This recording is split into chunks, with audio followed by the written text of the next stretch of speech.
ہم پھر سے جمع ہوئے ہیں خدا کے حضور میں، شکر گزار ہیں بائبل سٹڈی کے لیے۔ تو ہم پڑھ رہے ہیں دانیل کی کتاب، 4 آیتیں پڑھ چکے ہیں، تو 5ویں آیت سے شروع کریں گے۔ تو 5 اور 6 2 آیتیں آج پڑھیں گے بھائی جوزف کے ساتھ مل کر۔ جی میں دانیل کی پہلے باب کی 5ویں مرقوم ہے، اور بادشاہ نے ان کے لیے اور اپنے بیٹی میں سے روزانہ وصیت کیا کہ 3 سال تک ان کی پرورش ہو، تاکہ اس کے بعد وہ بادشاہ کے حضور کھڑے ہو سکیں۔ میں ان میں بنی یہودا میں سے دانیل اور حنانیہ اور میشائیل ذریعہ تھے۔ آمین آمین۔ آج ہم کوشش کریں گے کہ ان 2 آیتوں پر خدا کے کلام کو سیکھ سکیں۔ تو میرے عزیز بھائیو، 5ویں آیت میں نبوکت نظر بادشاہ کی حکمت عملی نظر آتی ہے، اور اس کی حکمت عملی ہم پچھلی کلاس میں بھی ڈسکس کر چکے ہیں، جس میں اس کی سوچ یہ ہے کہ بادشاہ نے ان کے لیے شاہی خوراک کا اہتمام کیا ہے۔ 3 برس تک یہ تعلیم اور تربیت اور یہ تدریسی پروگرام جو ہے وہ اس نے دیا ہے، جو کہ کسبیوں کے علم اور ان کی زبان کی تعلیم کے تعلق سے ہے۔ اور اس 3 سال کے تدریسی پروگرام کو آپ یوں کہہ لیں کہ وہ سیمنری جیسے کرواتے ہیں 3 سال میں، ان کی ٹریننگ تھی۔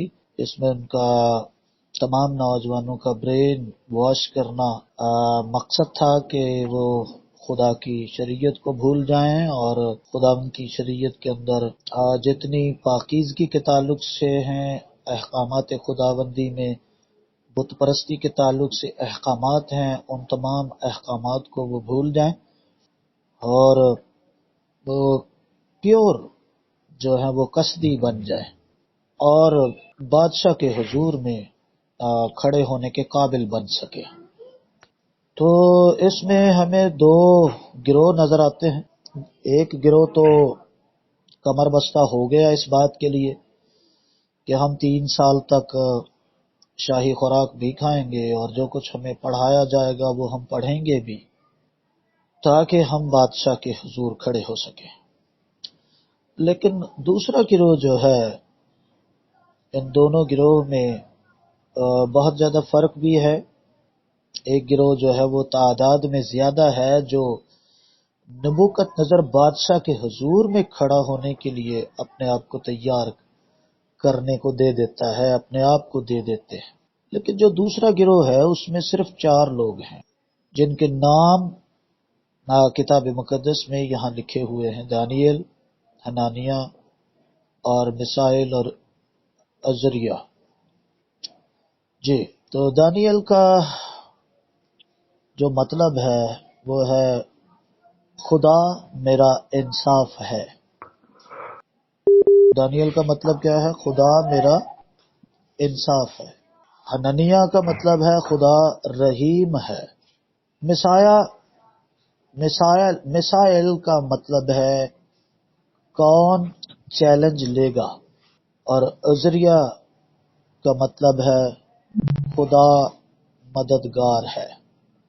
تو یہ ان 4 لوگوں کے نام جو یہاں لکھے ہوئے ہیں، ان کے مطلب ہیں کون چیلنج لے گا، اور خدا میرا انصاف ہے، خدا مددگار ہے۔ تو انہوں نے چیلنج لے لیا، 4 نے چیلنج لے لیا۔ خدا ان کا مددگار بھی تھا، خدا نبوکت نظر اور ان 4 کے درمیان انصاف بھی کرنے والا ہے۔ تو خدا نے ان پر رحم بھی کیا۔ ان کے ناموں کے تعلق سے یہ بڑے فٹ بیٹھے، اور یہ گروہ جو ہے صرف 4 لوگوں پر ہے۔ تو بعض اوقات مانا یہ جاتا ہے کہ جس طرف زیادہ تعداد میں لوگ ہوں، شاید وہ کام درست ہے، وہ بات درست ہے، وہ مکتبہ فکر درست ہے، جس طرف زیادہ لوگ ہوتے ہیں انہی کو سچا بھی مانا جاتا ہے۔ اب جس طرف زیادہ لوگ تھے وہ نبوکت نظر کے ساتھ کھڑے تھے، اور نبوکت نظر بت پرستی سکھانے والا تھا، خدا سے ان کو دور لے جانے والا تھا، اور ان کو صرف اور صرف اپنا منظور نظر بنانے والا تھا۔ لیکن یہ 4 لوگوں کا جو گروہ ہے یہ چار لوگ جو ہیں، ان کے اندر جو خواہش تھی، جو سوچ تھی، وہ بڑی مقدس اور بڑی اہم سوچ تھی، اور وہ سوچ ان کے اندر یہ تھی کہ ہم نبوکت نظر بادشاہ کے سامنے کھڑے ہونے کے قابل ہوں یا نہ ہو، لیکن ہمیں بزرگ و برتر کائنات کے خالق اور مالک، خدا بندوں کے خدا، بادشاہوں کے بادشاہ کے سامنے کھڑا ہونے کے قابل ہونا ہے۔ یہ ہے دو سوچیں، دو مکتبہ فکر۔ جو تعداد میں زیادہ ہیں ان کی سوچ کیا ہے کہ 3 سال تک بادشاہ کی خوراک سے ہماری پرورش ہوگی تاکہ اس کے بعد ہم بادشاہ کے حضور کھڑے ہو سکیں گے۔ لیکن ان میں بنی یہودا میں سے دانیال اور حننیہ اور مسائل اور عزریہ تھے، اور وہ اس سوچ میں تھے کہ ہمیں خدا کے حضور میں کھڑا ہونے کے قابل ہونا ہے، ہمیں خدا کے خلاف اپنی زندگی میں کوئی ایسا کام نہیں کرنا جس کے سبب سے ہمیں خدا کے سامنے شرمندگی اٹھانی پڑے۔ تو یہ ہمارے لیے بھی بڑی سبق آموز بات ہے۔ آج بھی زندگی کے اندر کئی دفعہ ہمیں فیصلے کرنے پڑتے ہیں، کئی دفعہ ہمیں چیلنجز کا سامنا کرنا پڑتا ہے، کئی دفعہ ہم خدا کے رحم و کرم پر ہوتے ہیں، اور کئی دفعہ خدا ہماری مدد کرنے کے لیے تیار ہوتا ہے۔ لیکن اگر ہم دنیا کے ہم شکل بن جاتے ہیں اور اکثریت کو دیکھ کر جیسا اکثریت کرتی جائے ویسا ہی کرتے جائیں گے، تو یاد رکھیں کہ یہ ہمارے لیے بہت ہی نقصان دہ بات ہوگی۔ خدا کے لوگ ہمیشہ خدا کی مرضی کو اور خدا کی غیرت کو مد نظر رکھتے ہیں، خدا کے کلام کو مد نظر رکھتے ہیں، اور کئی دفعہ ایسے کام کر جاتے ہیں جو پہلے کسی نے کبھی نہیں کیا۔ یہ چار لوگوں نے ایسا کام کیا ہے کہ باقی لوگوں کے سوچو بچار میں بھی تھا، یہ نہیں تھا کہ ایسا یہ کریں گے۔ میں اس سے پہلے کہ ان کے بارے میں بات کروں، میں بزرگ داؤد کی اگر آپ کے سامنے بات رکھوں تو بزرگ داؤد کے بارے میں ہمیں ایک حوالہ پڑھنا ہوگا تاکہ ہم اس بات کو انڈرسٹینڈ کر سکیں۔ تو میں آپ کے سامنے ایک حوالہ کھولنا چاہتا ہوں، ضرور یہ حوالہ جو ہے ہمارے لیے اس بات کو سمجھنے کے لیے بہترین ہوگا۔ ہاں جی، ہم پڑھ رہے ہیں جی دانیل کی کتاب۔ تو میرے ساتھ آپ ذرا ایک حوالہ کھولیں، پہلا سیموئیل 17 باب کو کھولیں جوزف بھائی، 32 سے 54 آیت تک پڑھ دیں جی، 32ویں آیت سے 54 آیت تک۔ صحیح۔ اور داؤد نے ساؤل سے کہا کہ اس شخص کے سبب سے کسی کا دل نہ گھبرائے۔ تیرا خادم نے کہا تو اس قابل نہیں کہ اس فلسطی سے لڑنے کو اس کے سامنے جائے، کیونکہ وہ محض لڑکا ہے اور وہ اپنے بچپن سے جنگی مرد ہے۔ تب داؤد نے ساؤل کو جواب دیا کہ تیرا خادم اپنے باپ کی بھیڑ بکریاں چراتا تھا، اور جب کبھی کوئی شیر یا ریچھ آ کر جھنڈ میں سے کوئی برا اٹھا لے جاتا تو میں اس کے پیچھے پیچھے جا کر اسے مارتا اور اس کے منہ سے چھڑا لاتا تھا، اور جب اس پر جھپٹتا تھا تو میں اس کی داڑھی پکڑ کر اسے مارتا اور ہلا کر دیتا تھا۔ میرے خادم نے شیر اور ریچھ دونوں کو جان سے مارا، سو یہ نامختون فلسطی ان میں سے ایک کی مانند ہوگا، اس لیے کہ اس نے زندہ خدا کی فوجوں کی فضیحت کی ہے۔ پھر داؤد نے کہا کہ خداوند نے مجھے شیر اور ریچھ کے پنجے سے بچایا، وہی مجھ کو کے ہاتھ سے بچائے گا۔ ساؤل نے داؤد سے کہا جا آمین۔ خدا تیرے ساتھ رہے۔ تب ساؤل نے اپنے کپڑے داؤد کو پہنائے اور پیتل کا خود اس کے سر پر رکھا اور اسے ذرا بھی پہنائی، اور داؤد نے اس کی تلوار اپنے کپڑوں پر کس لی اور چلنے کی کوشش کی، کیونکہ اس نے ان کو آزمایا نہیں تھا۔ تب داؤد نے ساؤل سے کہا میں ان کو پہن کر چل نہیں سکتا، کیونکہ میں نے ان کو آزمایا نہیں ہے۔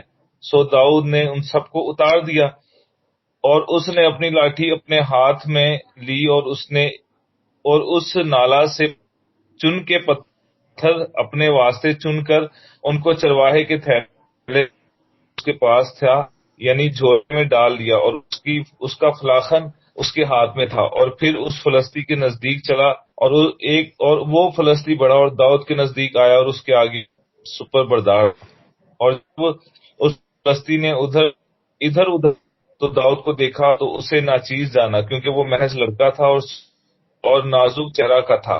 سو فلسطین نے داؤد سے کہا کہ میں کتا ہوں، لاٹھی لے کر میرے پاس آتا ہے، اور فلسطین نے اپنے نام لے کر داؤد کی لعنت کی، اور فلسطین نے داؤد سے کہا تو میرے پاس آ اور میں تیرا گوشت ہوائی پرندی درندوں کو دوں گا۔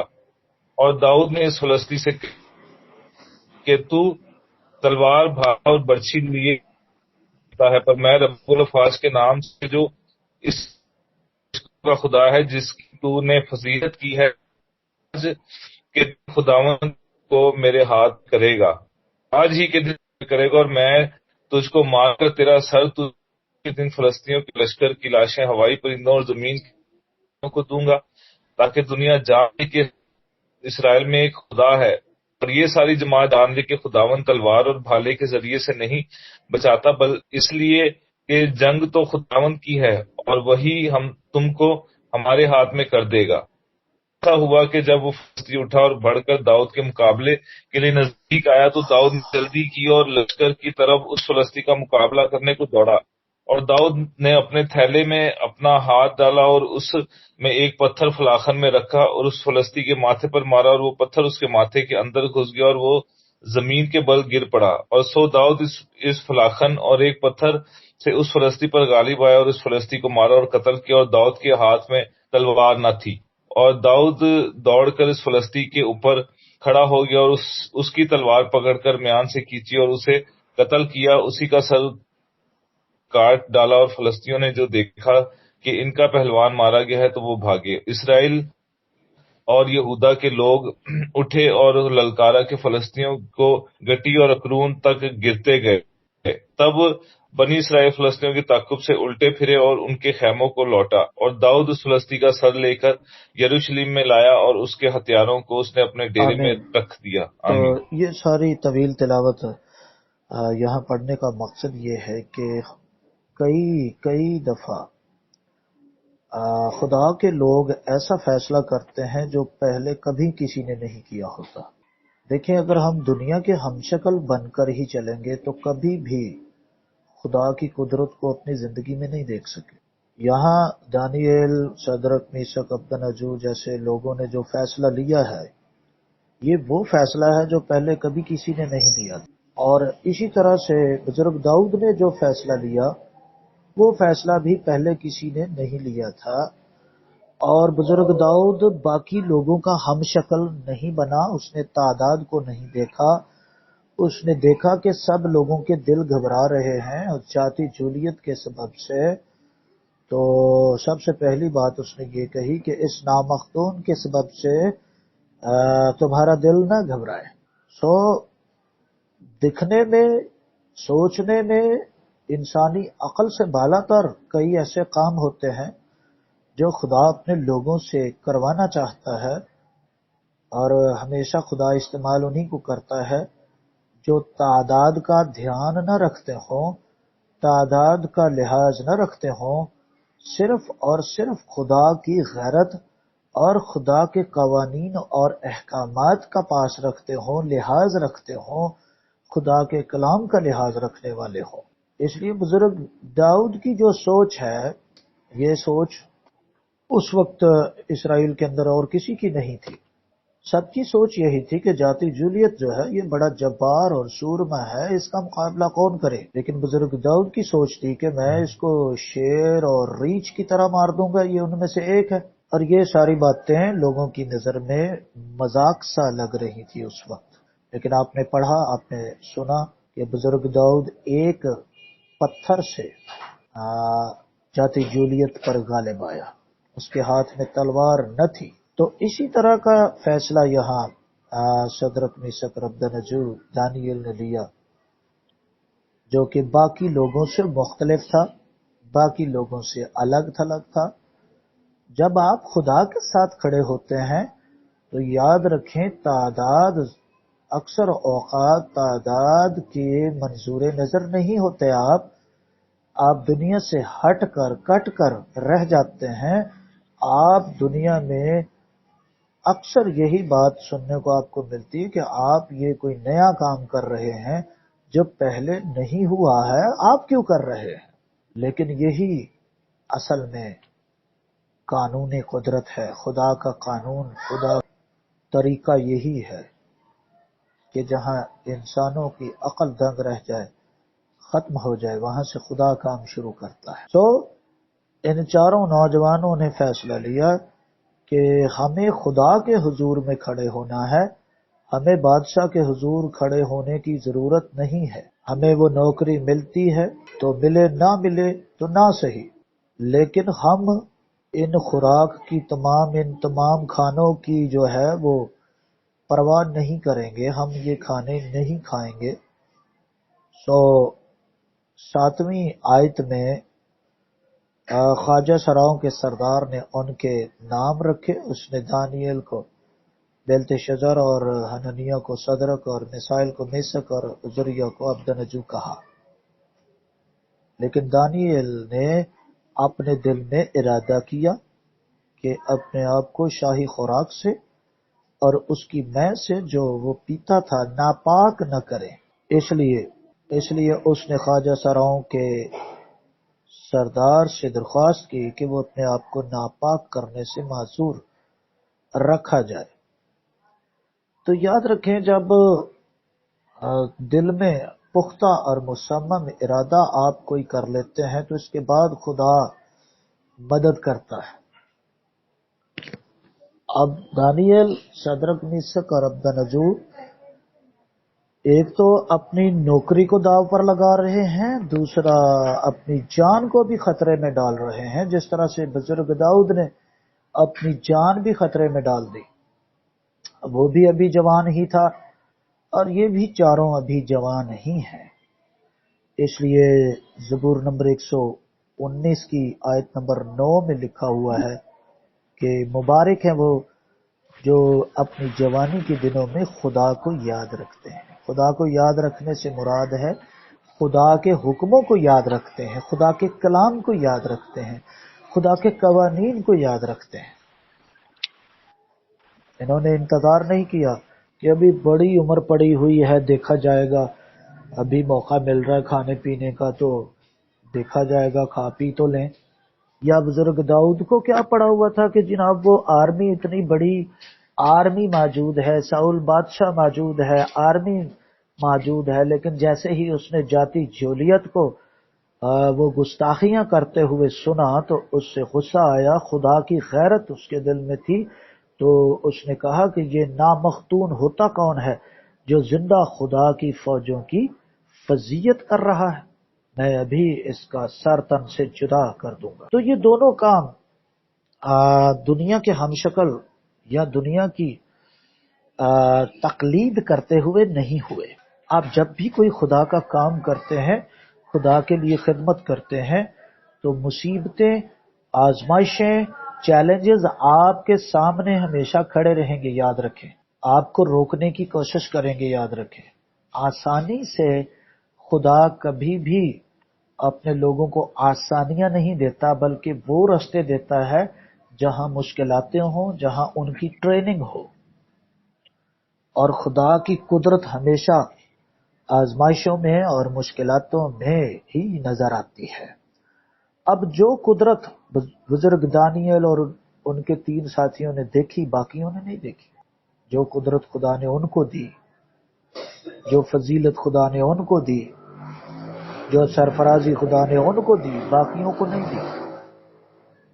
دوسری طرف ہم دیکھتے ہیں کہ جو عزت خدا نے بزرگ داؤد کو دی، آرمی کے بڑے بڑے وہاں جوان تھے، ان کو نہیں ملی. تو یہ ہمارے لیے ایک سبق ہے کہ جب کبھی فیصلہ کرنے کا وقت آتا ہے تو دنیا کی طرف نہ دیکھیں کہ دنیا کیا کر رہی ہے، کہ دنیا کس چیز کو پسند کرتی ہے.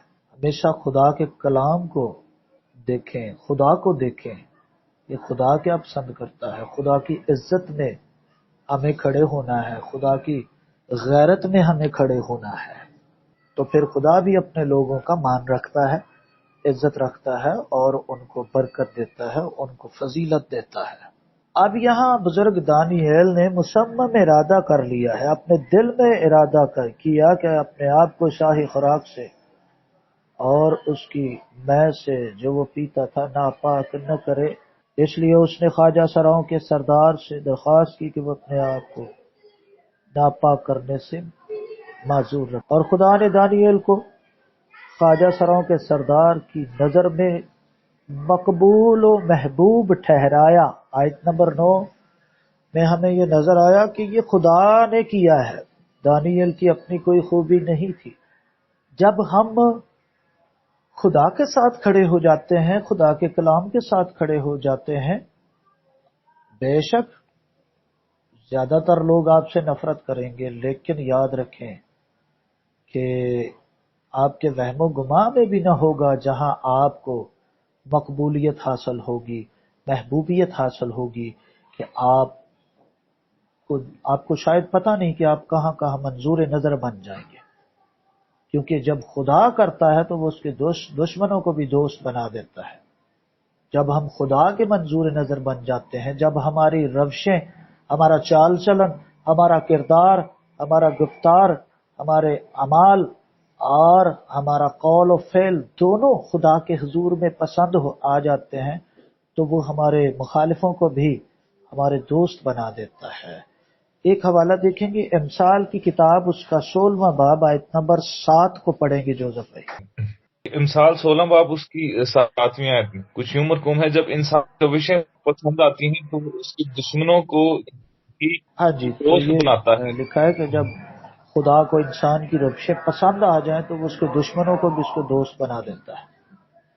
تو اب جو بزرگ دانیال نے قصد کیا ہے، ارادہ کیا ہے کہ میں اپنے آپ کو پاک رکھوں گا، یہ بات خدا کو بالکل پسند آئی، زبردست پسند آئی، اور خدا نے اسے خواجہ سرا کے سردار کی نظر میں مقبول و محبوب ٹھہرایا، اسے برکت بخشی، اسے فضیلت بخشی، اور یہ خدا کی طرف سے ہے۔ کئی دفعہ ہم لوگوں کو خوش کرنے کے چکر میں خدا کو ناراض کر لیتے ہیں۔ ہماری یہ کوشش ہوتی ہے کہ دنیا ہم سے ناراض نہ ہو، لیکن یاد رکھیں اگر خدا ہم سے ناراض ہو جاتا ہے تو پھر ہمارا ٹھکانہ کہیں بھی نہیں رہتا۔ بظاہر ان چاروں نوجوانوں نے خدا کے حضور میں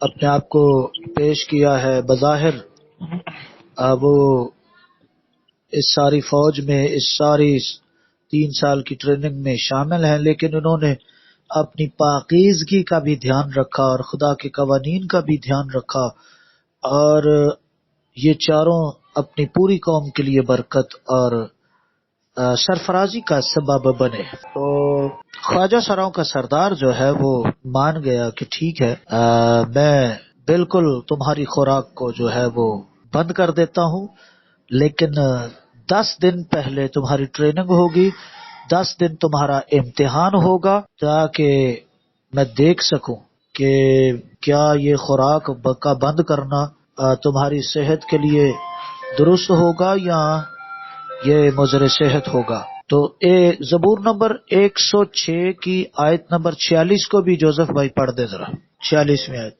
106۔ اس میں ان کو اسیر کرنے والوں کے دل میں ان کے لیے آمین۔ تو رحم ڈالا۔ یہ آمین۔ بزرگ زبور نویس اصل میں یہی واقعہ یہاں بیان کر رہا ہے کہ یہاں دانیال اور یہ سارے اسرائیلی اسیر ہو کر آئے ہیں، لیکن جب وہ خدا کے کلام کے لیے کھڑے ہو گئے، خدا کے کلام کو ماننے کے لیے انہوں نے یہاں بھی اپنا ارادہ بنا لیا، اور انہوں نے اس بات کی پرواہ نہیں کی کہ ہم یہاں اسیر ہو کر آئے ہیں، غلام ہیں، ہماری کیا اوقات ہے۔ آپ نے دیکھا ہوگا اکثر لوگ بہانہ بناتے ہیں کہ جی میں تو خدا کا کلام ماننا چاہتا ہوں، میرے حالات ٹھیک نہیں ہیں، میں بہت غریب ہوں، میں بہت جو ہوں کمزور ہوں، میں غلام ہوں، میری نوکری وہ ہے، میں وہاں ہوں۔ آپ آزاد ہیں، خدا کا کلام آپ کو آزاد کرتا ہے، آپ جہاں چاہیں خدا کے کلام کو مان سکتے ہیں، اور خدا کا کلام ہی آپ کو سرفرازی اور عزت بخشنے والا ہے۔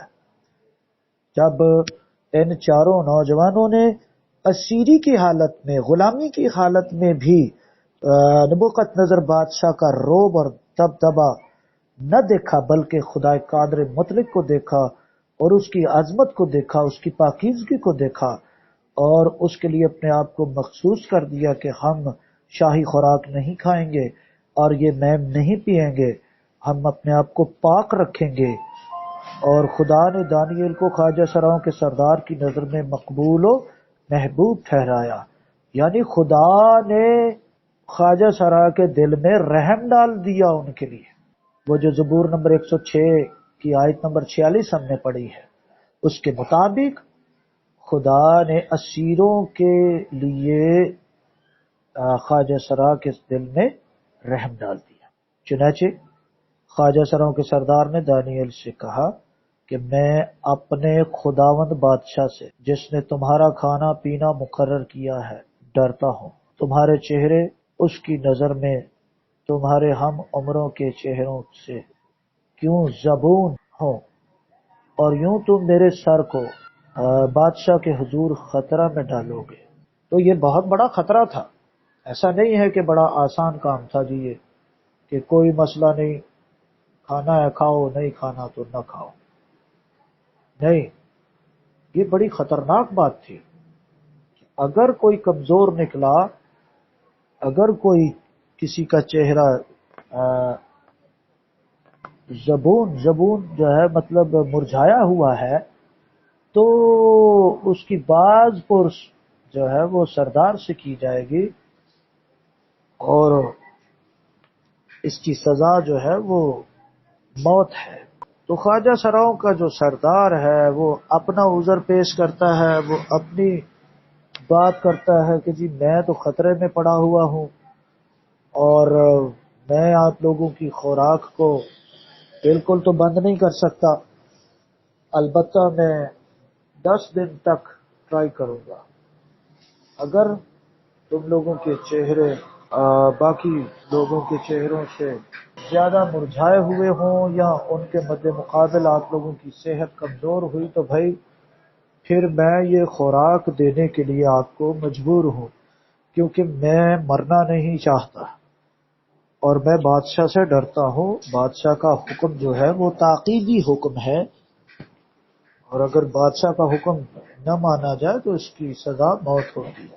یہاں تک اگر کوئی بھائی سوال کرنا چاہتا ہے، ہم نے آج مسلسل پڑھا ہے، اگر کوئی ذہن میں سوال ہے تو وہ 5ویں آیت سے لے کر کے آیت نمبر 9 تک، بلکہ 10 تک سوال کر سکتا